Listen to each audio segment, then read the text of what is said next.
로마서 8장 18절 말씀 보겠습니다. 내가 생각하건대 이 현 시대의 고난들은 앞으로 우리 안에 나타날 영광과 좋게 비교될 수 없도다. 아멘. 오늘은 신자의 고난의 의미라는 주제로 말씀을 살펴보겠습니다. 사도는 우리가 하나님의 자녀들이고 그리스도와 함께한 상속자들이기 때문에 우리는 이제 그리스도의 고난에 동참하며 또 앞으로 그리스도의 영광에 동참하게 될 것임을 밝혀주었습니다. 이제 그는 그리스도의 삶에 있어서 이 고난에 대한 문제를 언급하며 장차 올 영광에 비추어 그 점을 밝히고 있습니다. 18절에서 25절까지의 이 문단은 고난의 문제에 대한 전형적인 진술입니다. 물론 그것만이 있는 것이 아닙니다만 여러 방면에서 볼 때 현세의 그리스도인의 고난에 관한 가장 심오한 진술이면은 틀림없습니다. 우리가 그 진술을 연구해 나갈 때 다음과 같은 방식으로 그것을 세분화하는 것이 가장 좋습니다. 첫째로 우리는 이 교훈의 부정적인 특징들에 대한 것에 시선을 맞추어야 하겠습니다. 그리스도인들이 이 고난의 사실에 대해서 어떻게 대처해야만 됩니까? 첫 번째 대답은 그리스도인은 그 고난을 보고 놀라지 않아야 되며 결코 놀라 넘어지지 않아야 된다는 것입니다. 어째서 그렇습니까? 주로 우리가 이제까지 생각했던 이유들 때문에 그렇습니다. 우리는 명백히 알았습니다.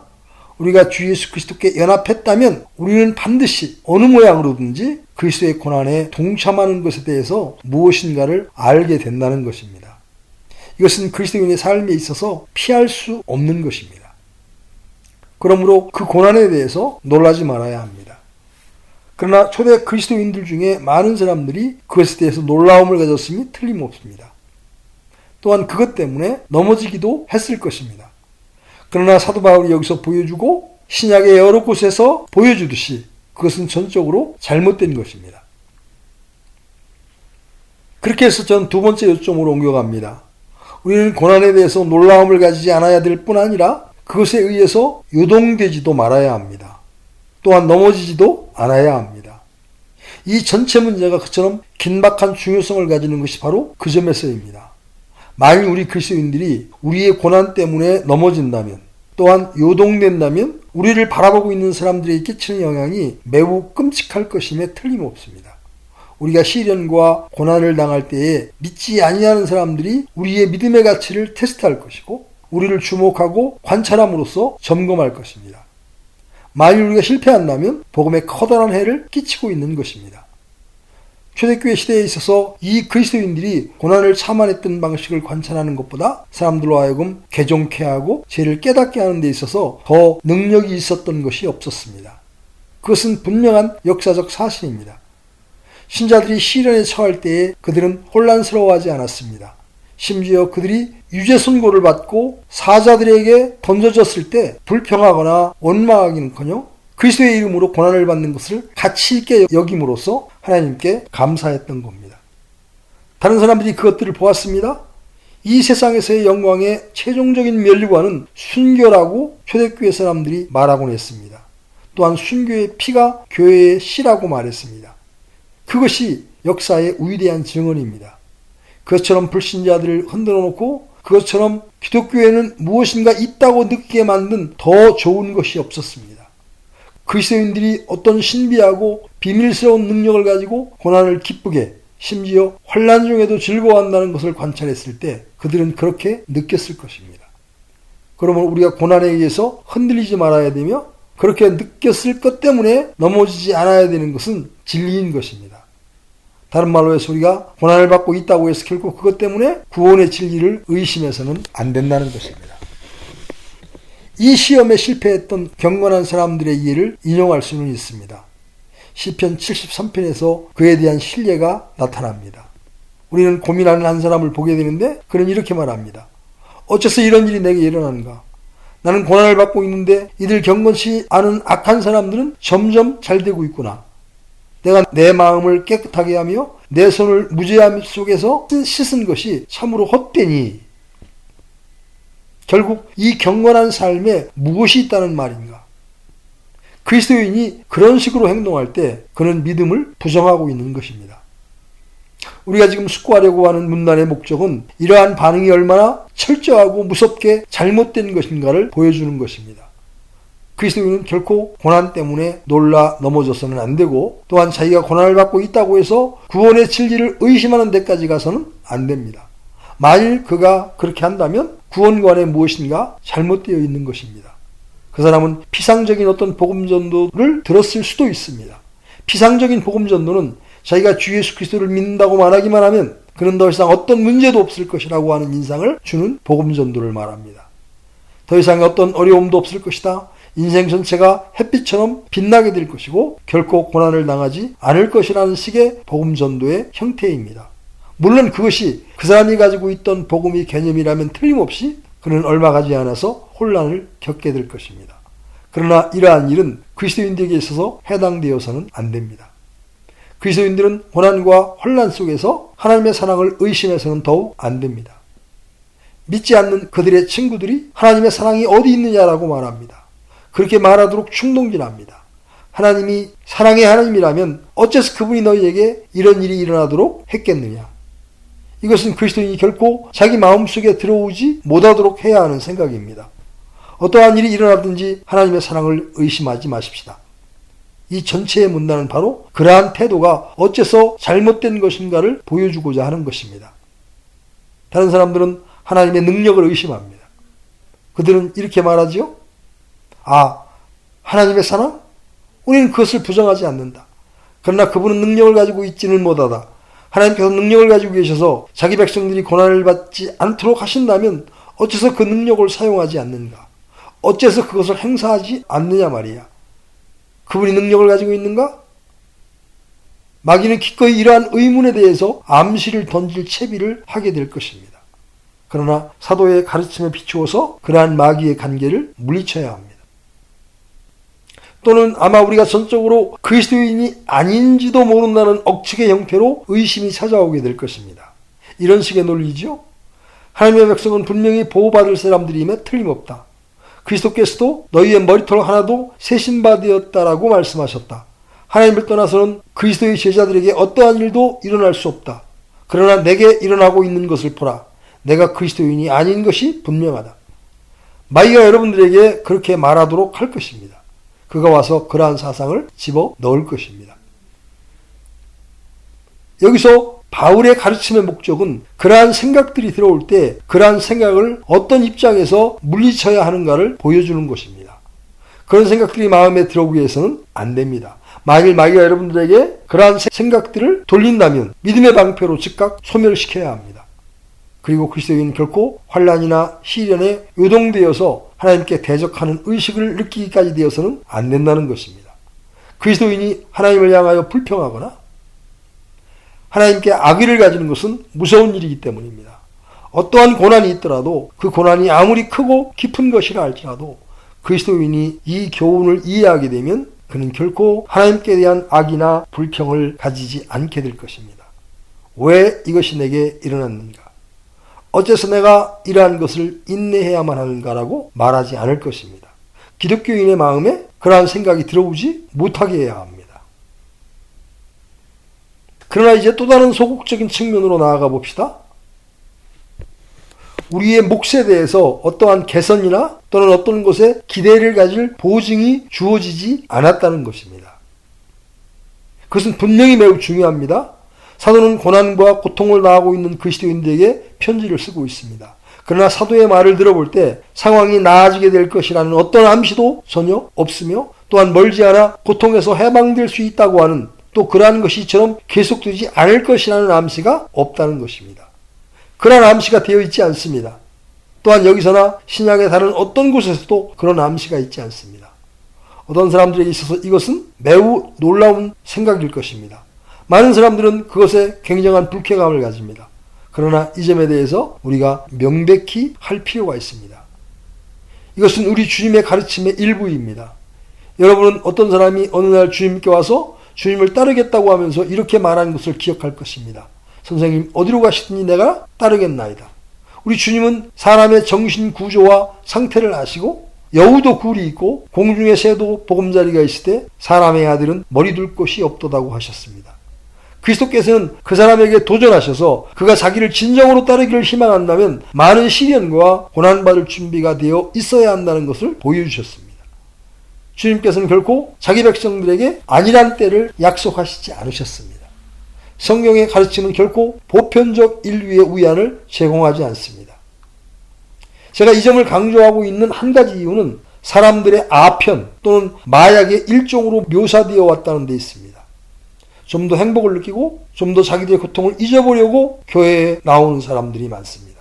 그러나 성경에는 고통을 그런 식으로 다루지 않았습니다. 1, 2년 안에 어떤 상황이 좋아질 것이라고 말하지 않습니다. 오히려 성경은 전쟁과 전쟁의 소문이 있을 것이다 라고 말합니다. 성경은 결코 기독교의 영향을 받아서 사람들이 전쟁을 없이 할 것이라고 말하지 않았습니다. 세상이 점차로 완벽해지리라고도 말하지 않았습니다. 오히려 악한 자들과 유혹하는 자들은 점점 더 악하여져서 속이기도 하고 속기도 하리라고 말씀했습니다. 사람들이 더 훌륭하고 자비롭게 될 것이라고 약속하지 않습니다. 문명이나 교육의 진보에 따라서 그렇게 되리라고 약속하지 않습니다. 또한 더 이상의 환난이나 어려움이나 고난이나 그러한 것들이 없을 것이고 그리스도인들을 위한 전체의 삶이 더 쉬워질 것이라고 약속하지 않습니다. 우리가 이 세상에서 예측할 수 있는 것은 여러 모양의 형태의 고난과 환난밖에는 없다는 것입니다. 여러분은 디모데후서 3장에서 같은 것을 발견하게 됩니다. 3장 1절로 4절입니다. 또한 이것을 알라 즉 마지막 날들의 위험한 때가 이르리라.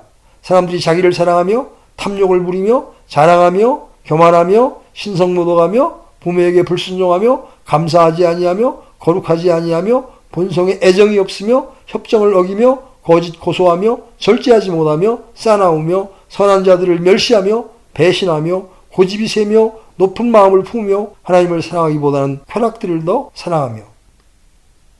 오늘날 이 얼마나 정확하게 인생을 묘사하는 말씀입니까? 성경이 바로 그것을 가리킵니다. 세상이 점점 나아가기는커녕 세상이 제약과 고통과 투쟁과 악의 처소가 되어 갈 것입니다. 그럼에도 교회와 기독교의 이름으로 그러한 위안이 자주 주어져 왔습니다. 그렇지 않습니까? 거짓된 낙관론이 설교되어 왔습니다. 그러나 로마서에서 이 점은 발견되지 않습니다. 그것은 성경의 가장 마지막 책 요한계시록까지에서도 발견되지 않습니다. 또한 성경의 다른 병행적인 진술 가운데에서도 발견되지 않습니다. 이제 우리는 또 다른 부정적인 요점을 생각해 봅시다. 그리스도인들이 조건들을 변화시키고 개선시키도록 노력하라는 부름이 여기에는 없습니다. 이것은 또 다른 매우 중요한 요점입니다. 이것은 현대에 있어서 중차대한 이슈가 되고 있습니다. 바울은 이 세상에서 그리스도인들에게 고난이 있다고 말합니다. 그러나 그리스도인들이 함께 동맹하여서 어떤 일을 하여 고난을 적게 하라고 권면하고 있지도 않습니다. 그 문단을 자세히 읽어보십시오. 그러면 그러한 것을 암시하는 말이 한마디도 없을 것입니다. 저는 이 점을 강조하려 합니다.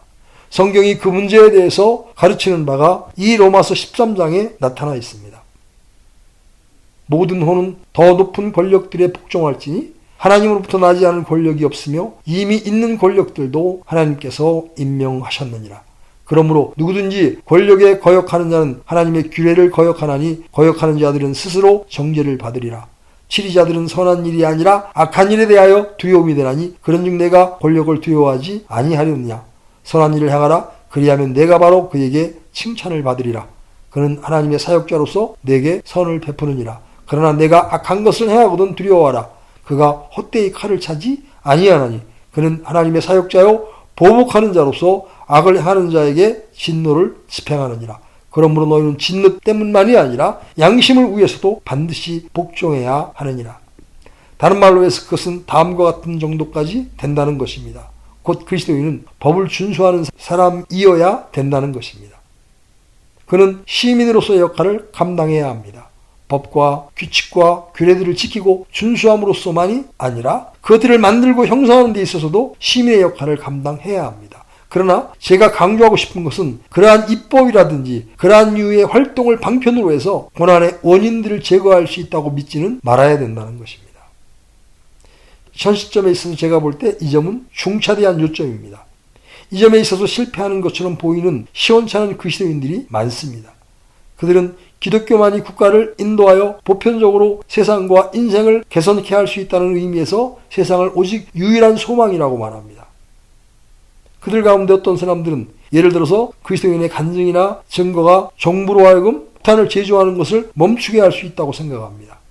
어떤 사람들은 만일 한 나라가 그런 식으로 행동하도록 설득당할 수 있다면 다른 모든 나라들도 이러한 도덕적인 모습을 보고 깜짝 놀라서 그들의 폭탄들을 다 없이 하기까지 나아가게 될 것이라고 믿습니다. 그래서 세상이 폭탄을 제거하게 되고 전쟁을 없이 할 수 있다는 생각이지요.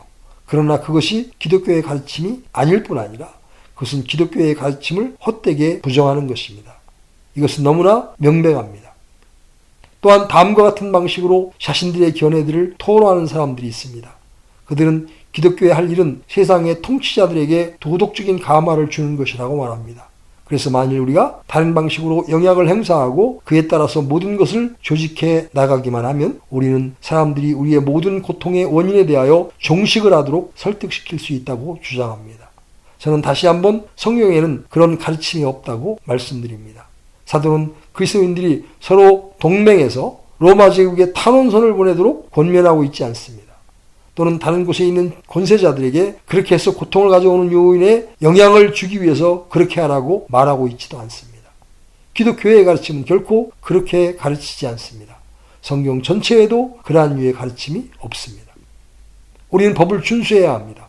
그러나 우리가 기독교의 기능이 고통의 원인들을 제거하는 것이라고 믿는다면 저는 우리 앞에 있는 바로 그 가르침을 실제적으로 부정하고 있는 것이라고 말씀드릴 수밖에 없습니다.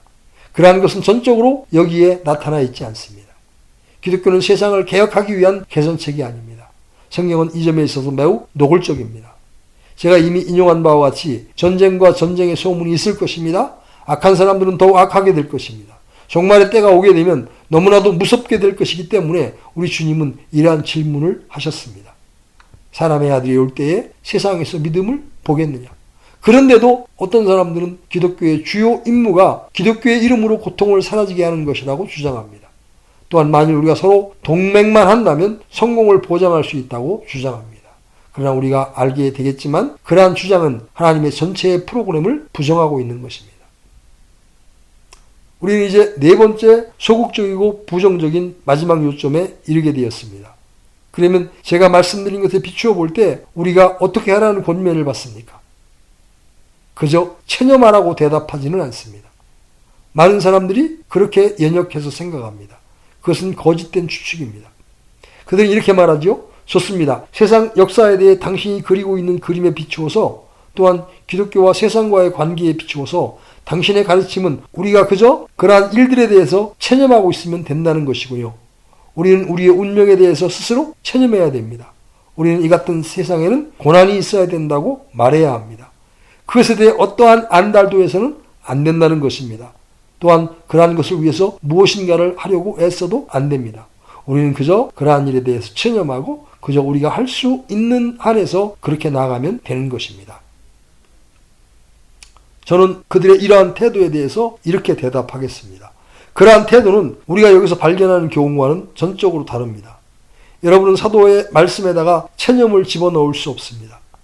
생각하건대 이 현 시대의 고난들은 앞으로 우리 안에 나타날 영광과 좋게 비교될 수 없도다. 그것은 체념이 아닙니다. 거기에는 로마서 8장 37절에 나타나 있는 말씀과 같이 우리로 하여금 넉넉히 이기게 만드는 어떤 것이 있습니다. 단순한 체념의 사상이 교회의 사상 속에 자주 끼어들었습니다. 사람들은 그런 식으로 반응을 나타냈습니다. 그러나 사도는 적극적입니다. 그는 단순히 우리가 그러한 일에 체념하고 있어야 된다고 변호하고 있지 않습니다. 그것은 적극적이요, 승리에 찬 어조요, 영광스러운 것입니다. 우리에게 나타날 영광과 좋게 비교할 수 없도다. 그러니 우리가 이 교훈에 대한 부정적인 특징들을 포착하고 이 세상에서 당하는 그리스도인의 고난의 태도에 대해 파악하는 것은 중요한 것입니다. 이제까지 저는 부정적이고 소극적인 측면들을 다루었습니다. 이제 저는 사도 바울의 가르침이 내포하고 있는 적극적인 특징들을 살펴보려고 합니다. 우리가 상세한 면에 나아가기 전에 원리들에 대해서 명백해야 합니다. 사도 바울의 가르침의 보편적 적극적인 특징들은 분명합니다. 첫째로 그것은 절대적으로 독특한 것이라는 점입니다. 세상에서 그 문제를 그런 식으로 대처하는 가르침은 그것밖에 없습니다.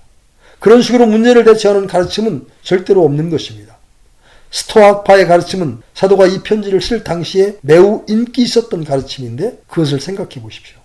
스토아파의 가르침은 전적으로 부정적인 것입니다. 그건 소망이 없는 체념입니다. 반면에 여기 사도의 가르침은 적극적이요 승리에 차 있는 영광스러운 것입니다. 바울의 가르침은 스토아파의 가르침이 아닐 뿐 아니라 또한 그것은 불교의 가르침도 아닙니다. 불교의 가르침이 대중화되고 있죠? 세상의 많은 지역에서 불교가 성행해 가고 있습니다. 사람들은 불교로 돌아가고 있습니다. 어째서 그렇습니까? 세상의 상태 때문에 그렇습니다. 넘치는 혼란과 고통이 사람들로 하여금 불교로 귀의하게 합니다. 그러나 불교의 가르침은 무엇입니까? 궁극적으로 그것은 도피주의에 불과합니다. 그것은 역시 전적으로 소극적입니다. 소망이 없습니다. 철저하게 비관적입니다. 우리는 기독교의 가르침 속에 있는 비관의 요소와 스토아주의나 또는 불교 속에 있는 철저하고 혼합되지 않은 비관주의 사이에 매우 면밀하게 선을 그으려고 합니다. 또한 힌두교나 소위 세상에서 커다란 종교들의 비관주의와 기독교의 가르침 속에 있는 비관의 요소 사이에 분명한 구분을 지을 줄 알아야 합니다. 세상에 커다란 모든 종교들은 소망이 없습니다. 그들은 물체는 악하며 오직 유일한 소망은 물체로부터 도피하는 것이라고 생각합니다. 그것들 가운데 어떤 것들은 여러 개의 육신으로 다시 살아나는 것을 포함할 수 있다고 가르칩니다. 우리가 다시 육신을 입고 나타날 때마다 어떤 모양의 악들을 깨끗이 하며 결국 절대자로서 일종의 해탈 상태에 이르게 된다고 가르칩니다. 그러나 그것은 상상할 수 있는 한에서 가장 소망 없고 비관적이고 용기를 꺾어버리는 관점입니다. 그것은 바울의 가르침과는 정반대가 되는 것입니다. 다시 오늘날의 소위 위대하다는 것들을 생각해 봅시다. 러셀을 따르는 사람들에게 당신들이 무슨 소망을 줄 수 있느냐고 물어보십시오. 러셀은 전적으로 소망을 위한 어떤 경우도 있을 수 없다고 가르쳤습니다. 그가 바라는 것은 다만 장차 올 악한 것들이 잠시 동안 연기될 수 있다는 것뿐이라는 것입니다. 인류는 미치광이이며 세상은 미쳤다는 겁니다. 그는 우리가 때가 될 때까지 좀 더 그것을 부드럽게 할 수 있기를 소망했습니다. 그러나 우리가 어떤 일들을 멈추도록 정부를 설득하지 못하면 전적으로 소망이 없다는 것입니다. 또한 우리가 죽게 되면 물론 그것이 마지막이라는 겁니다. 어디도 소망은 없습니다. 다른 경우에도 마찬가지입니다. 그들이 러셀처럼 순전한 철학자들이든지 아니면 과학적 철학자들이나 휴머니스트들과 같은 사람들이든지 간에 그들은 우리에게 줄 소망을 가지고 있지 못합니다. 그들은 주장합니다. 우리가 할 수 있는 것은 다만 악을 없이 하려고 투쟁하는 것이다. 그리고 우리가 성공하지 못하면 남는 것은 없게 되는 것이다. 물론 이단들도 전적으로 소망이 없습니다. 그들은 의도적으로 스스로 어디서 가야 된다고 가르칩니다. 그리고 일어나고 있는 일에도 불구하고 나는 행복하다고 생각하고 있으라고 가르칩니다. 불쌍한 것은 이런 그리스도인들이 너무나도 많다는 것입니다. 그들은 교회를 자기들의 고통을 잠시 동안 잊기 위해서 도피하는 장소로 생각합니다. 그러나 바울이 여기 로마서 8장에서 가르치는 것은 그것이 아닙니다. 이 세상에서 어떠한 다른 것도 우리가 여기서 발견하는 교훈을 제시하지 않습니다. 두 번째 보편적인 요점은 바울의 독특한 가르침이 전체 기독교 교훈에서부터 유출되어 나온 어떤 것이라는 것입니다. 이것은 기독교 교훈의 의미 있고 흥미 있고 또한 구별되게 하는 국면입니다. 고난에 관한 사도의 가르침은 이 위대한 로마서에서 먼저 바울이 말했던 모든 것에서부터 유출되어 나온 것입니다. 그는 생각하건대라는 말씀 속에서 그 점을 명백히 진술합니다. 그의 말을 주목하십시오. 생각하다. 우리가 그 말의 진정한 의미를 이해해야 하는 것은 중요합니다. 왜냐하면 우리가 이 말을 잘못된 방식으로 매우 흔하게 사용하고 있기 때문입니다.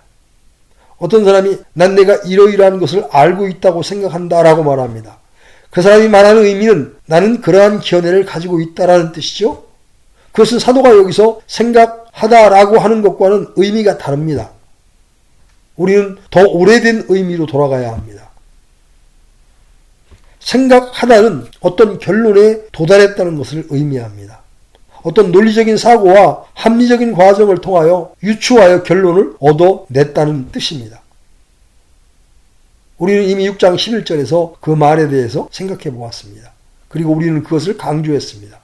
이와 같이 너희도 너희 자신을 죄에 대하여 참으로 죽은 자요 하나님께 대하여는 예수 그리스도 우리 주를 통해 산 자로 여길지어다. 우리는 그것이 사실이 아닌 어떤 것을 스스로 그렇게 된 것처럼 생각하고 있으라는 의미가 아님을 강조했습니다. 오히려 그 말이 의미하는 것은 만일 너희가 그리스도 안에 거하면 그리스도께서 죽을 때 너희도 죽었으며 그리스도께서 부활하셨을 때 너희도 부활하는 것을 깨달으라는 의미입니다. 여기다는 말은 어느 한 가지를 이치 있게 생각한다는 것입니다. 바울은 생각하건대라는 말을 그런 의미로 말하고 있습니다. 이 말의 중요성은 명백합니다. 그리스도인이 고난을 받고 있다면 바울의 가르침은 단순히 그에게 어떤 위안과 용기를 북돋우는 일반적인 말을 주려는 데 있는 것이 아닙니다. 일 때문에 고난을 받고 있는 그 사람이 생각하고 있는 것처럼 그렇게 나쁜 상태가 아니라는 사실을 말하고 모든 것이 잘 될 것이라고 말하기 위해서 바울이 그 사람을 보고 하는 말이 아닙니다. 또한 그 일들이 잠시 후에 좋아질 것이고 구름이 영원토록 깔려있지는 않게 될 것이라고 말을 하는 것도 아닙니다. 그러한 가르침이 기독교의 이름으로 자주 표현되고 있습니다. 그러나 그것은 전적으로 기독교가 아닙니다. 사도 바울은 생각하건대라고 말합니다. 나는 이러한 결론을 끌어내고 있다. 내가 신앙에 대한 모든 교리들을 파헤쳐 나온 결과로서 나는 이러한 필연적인 결론에 이르게 되었다. 바울은 그렇게 말하고 있는 겁니다. 그리고 만일 우리가 고통받을 때에 기독교적인 위안을 알기를 원하면 우리도 정확히 같은 방식으로 행해야 합니다. 다른 말로 해서 우리는 다음과 같이 주장할 권리가 있다는 것입니다. 고난을 받음으로 인해서 불행을 느끼고 있는 그리스도인이라 제가 부정적인 측면을 언급할 때 열거했던 일들 가운데 어떤 일을 저지를 그리스도인들은 오직 한 가지 이유 때문에 그러한 상태에 처해 있다고 말할 수 있다는 겁니다. 곧 그 사람은 생각하고 있지 않았다는 것이고 그 때문이라는 겁니다. 설교의 임무는 단순히 청중으로 하여금 그 설교를 듣고 있는 동안 또 어떤 특별한 찬송가를 부르고 있는 동안에 행복감을 느끼도록 만드는 것이 아닙니다. 어떤 위안의 분위기를 조성해주는 방식이 되어서는 안 됩니다. 설교의 임무란 여러분으로 하여금 생각하도록 가르치는 겁니다. 우리는 혹독해지기도 해야 하며 징책을 해야 하기도 하고 또 여러분의 생각이 전적으로 틀렸다는 것을 보여주기도 해야 합니다. 그뿐만이 아닙니다. 역시 여러분이 그 교리들을 포착하지 못했음을 보여주기도 합니다. 왜냐하면 그 교리들로 인해서 주어진 위안은 여러분 스스로 그 교리들을 깊이 생각한 결과로서 나오는 하나의 유추이기 때문입니다. 다음 요점은 그 교훈이 그리스도인들만을 위한 것이니 분명하다는 것입니다. 여기서 다시 가장 중요한 문제가 하나 있습니다. 사도는 내가 생각하건대 이 현 시대의 고난들은 앞으로 우리 안에 나타날 영광과 좋게 비교될 수 없도다라고 말합니다. 여기서 우리 속에 누가 포함되어 있습니까? 세상의 모든 사람들입니까? 그리스도인들만입니다. 사도와 다른 그리스도인들만입니다. 이 문제는 전적으로 나와 우리에게만 국한됩니다. 곧 그리스도인이 아닌 사람들에게는 아무것도 말하지 않습니다. 왜냐하면 이것은 신자들 편에서 생각하고 유추하는 문제이기 때문입니다. 만일 내가 한 사람의 신자로서 이 교리를 깊이 논리적인 과정을 통해서 생각한 결과로 내가 당하는 고난에도 불구하고 나로 하여금 나아갈 수 있도록 한 위안에 도달하게 되었다면 분명히 그 교리를 믿지 아니한 사람은 그러한 생각을 가질 수 없습니다. 그것이 사실의 진상인 것입니다. 성경은 그리스도인이 아닌 사람들에 대해서 어떠한 우위로도 주지를 못하는 겁니다. 오히려 그 정반대입니다. 성경은 임박한 진노로부터 피하라는 경고밖에는 그들에게 줄 말이 없습니다. 성경은 이 세대의 고난이 장차 그들이 당할 고난과 비교하면 아무것도 아니라고 말하고 있습니다. 또한 현재 당하는 고난은 그들에게 임박할 것에 대한 맛보기에 불과하다고 말하고 있습니다. 노아 홍수의 사건, 소돔과 고모라의 멸망, 그와 유사한 재난들은 장차 예수 그리스도께 속하지 아니한 사람들에게 당도할 고난에 비하면 희미한 그림자에 지나지 않는다고 말하고 있는 것입니다. 불신자에게는 여기 성경에서 하나의 위안도 없습니다. 이러한 위안을 가질 수 있기 위해서 그 사람은 반드시 신자이어야만 합니다. 제가 말씀드렸듯이 그것은 생각하는 문제이기 때문입니다. 다른 말로 해서 우리가 로마서에서 지금까지 강해온 교리에 관해서 분명하지 못하면 우리는 사도가 생각하건대라고 말할 때에 그 사도의 말을 따라갈 수가 없는 것입니다. 사도 바울은 이것이 우리가 그 문제를 대처해 나가는 방식이요 접근하는 길이라고 말하고 있습니다. 그는 고난의 문제를 로마서에서 나온 말씀 곧 바로 앞에 나왔던 구절 전에 말해진 모든 말씀들과 연결시켜 생각하고 있습니다.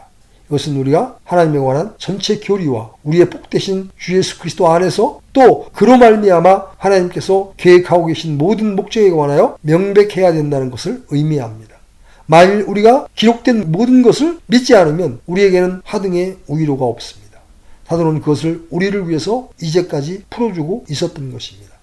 그는 처음부터 그런 일을 시작했었습니다. 로마서는 신자들에게 쓰여진 서신입니다. 예수 그리스도의 종 바울은 사도로 부르심을 받아 하나님의 복음을 위해 구별되었는데 이 복음은 그분께서 자신의 대언자들을 통하여 거룩한 성경 기록들에 미리 약속하신 것으로 자신의 아들 예수 그리스도 우리 주에 관한 것이라. 만일 이 사람이 로마서 1장에 있는 그것을 믿지 않는다면 8장에 있는 이 구절도 그에게 하등 말할 거리를 갖지 못하게 됩니다. 그런 사람에게는 전적으로 우위로가 없습니다. 그에게는 오히려 넌센스가 될 것입니다. 로마서는 오직 그리스도인들에게만 말하고 있습니다. 하나님을 믿고 성경 속에 있는 하나님의 계획, 곧 이 세상과 그 세상에 있는 모든 사람들에 관한 하나님의 목적에 대해서 밝혀주는 계시의 말씀을 받아들인 사람들에게 말하는 것입니다. 하나님께서 창세전에 이 세상의 사람들에 관해서 하나의 계획을 가지셨다는 계시를 받아들였다는 기본적인 전제를 하고서 말하고 있다는 것입니다. 구약성경에서 하나님께서는 두 가지를 하고 계십니다. 그분은 그 계획을 실천에 옮기기 시작했습니다. 또한 역시 약속을 하시고 그분께서 하려고 의도했던 더욱 커다란 것들에 대한 예언과 암시를 주십니다. 구약 성경은 하나님께서 한 사람을 불러내시고 백성으로 만드시고 또 백성의 수를 더하시는 하나님에 대한 기록입니다. 또한 하나님께서 모든 것 가운데 가장 큰 일을 하시려고 보내실 메시아, 구세주에 대한 놀라운 예언들이 있습니다. 그러나 충만한 때가 이름에 하나님께서 자신의 아들을 보내사 여자에게 나게 하시고 율법 아래 있게 하셨나니 이것은 율법 아래 있는 자들을 구속하시고 또 우리가 아들로 입양되게 하려 하심이라. 바로 그것이 우리가 이 로마서에서 숙고해왔던 교리입니다. 그분께서는 육체로 다윗의 씨에서 나셨고 거룩함의 영으로는 죽은 자들로부터 부활하심으로써 하나님의 아들로 권능 있게 밝히 드러나셨느니라. 복음은 그리스도께서 하신 일과 가르치신 모든 것들이 포함되어 있습니다. 그러나 더욱더 중요한 것은 그분의 죽으심을 포함하고 있다는 것입니다. 그분을 하나님께서 그분의 피를 믿는 믿음을 통한 화해 헌물로 제시하셨으니 그것이 하나님의 의의 방식입니다. 그것들로부터 약속된 위안을 받을 수 있는 사람은 그리스도를 믿는 사람들 뿐입니다. 이것을 알지 못하고 깨닫지 못하는 것은 끝없는 혼란을 야기시킵니다. 고통 가운데 있는 사람들은 철학이나 또한 어떤 이단들을 찾아가서 자기의 문제를 해결해 보려고 하지만 그러나 여전히 비참한 것입니다. 그런 다음에 그들은 말합니다. 기독교회가 나를 도울 수 있을지 나는 의문이다. 그들은 교회로 옵니다. 그들이 원하는 것은 위안을 얻고 분위기를 부드럽게 하고 즐겁게 하는 것입니다. 그들은 융숭한 대접과 또한 일종의 오락을 바라고 자기들을 돕는 어떠한 것을 말합니다. 또한 자기들을 위안해주고 부드럽게 해주는 어떤 것을 원합니다. 그런데 갑자기 설교단에 선 사람이 죄를 미워하고 죄에 대해서 충만한 진노를 가지고 계신 거룩하신 하나님에 관해서 설교하는 것을 듣게 됩니다. 그들은 이렇게 말합니다. 일이 그렇게 되는 거라면 참 불행한 거다. 오히려 여기서는 더 나쁘게 하는군. 나는 좀 위안을 받기를 원했는데. 그것이 복음의 답변입니다. 그리스도 예수 안에 있는 자들 외에는 위안이 없습니다.